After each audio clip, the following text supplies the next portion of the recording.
আসসালামু আলাইকুম। আজকে আপনাদের সাথে নিয়ে চলে এসেছি মুরগির মাংসের একটি সুন্দর সহজ রেসিপি নিয়ে। এটি ছিল একটি দেশি মুরগি। দেশি মুরগি যেহেতু একটু হাড়গোড় শক্ত হয়, সেজন্যে একটু অন্যভাবে রান্না করার স্টাইলটা আপনাদের সাথে শেয়ার করব। যারা আমার এই চ্যানেলে নতুন, তারা অবশ্যই আমার চ্যানেলটিকে সাবস্ক্রাইব করে দিবেন এবং লাইক কমেন্ট দিয়ে আমার পাশে থাকবেন। আমি প্রথমেই এভাবে মশলাগুলোকে কষিয়ে নেব। সমস্ত মশলার নাম উপরে আমি লিখে দিয়েছি। আপনারা আমার রান্নাটা কন্টিনিউ করলেই দেখতে পারবেন। ভিডিওর প্রথম থেকে শেষ পর্যন্ত দেখলেই আপনারা বুঝতে পেরে যাবেন আমি কিভাবে কোন প্রসেসে রান্নাটা করেছি। এখানে আমি সমস্ত মশলাগুলো দিয়ে ভালোভাবে এভাবে কষিয়ে নিব।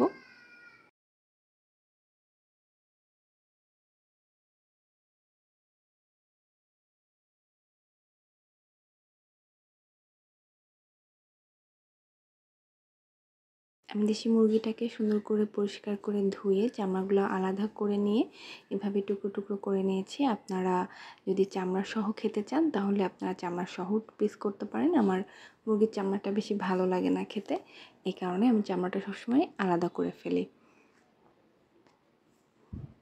এভাবে সুন্দর করে মিশিয়ে নিব মশলাগুলোর সাথে, তারপরে ঢেকে দিব আর আস্তে আস্তে মিডিয়াম জালে দিয়ে আমরা কষিয়ে নিব। যেহেতু দেশি মুরগির মাংসটা একটু শক্ত হয় আর হাড়গুলো বেশ শক্ত থাকে, এই জন্য আমরা দুইবার পানি দিয়ে, একটু গরম পানি দিয়ে কষিয়ে নিব। আমার এখানে মশলা বাটা পানিটা ছিল, সেটাও আমি দিয়ে দিলাম।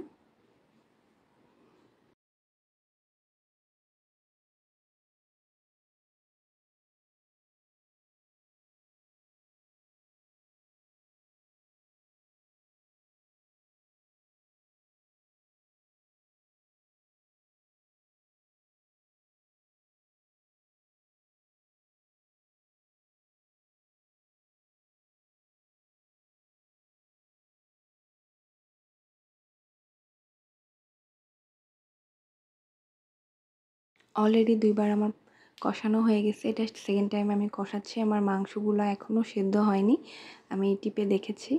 আর এই পর্যায়ে আমি আলুগুলো দিয়ে দিব। প্রথমে আলু দিব না, প্রথমে আলু দিলে আলুগুলো গলে যাবে আর মাংসের ভিতর থেকে স্বাদটা সেরকম আসবে না।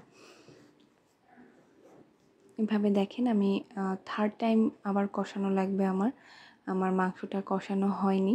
আপনারা এভাবে মশলাটাকে ভাজা ভাজা করে যতক্ষণ না পর্যন্ত মুরগির মাংসটা মানে সেদ্ধ হয়ে যায় ততক্ষণ পর্যন্ত কষাবেন।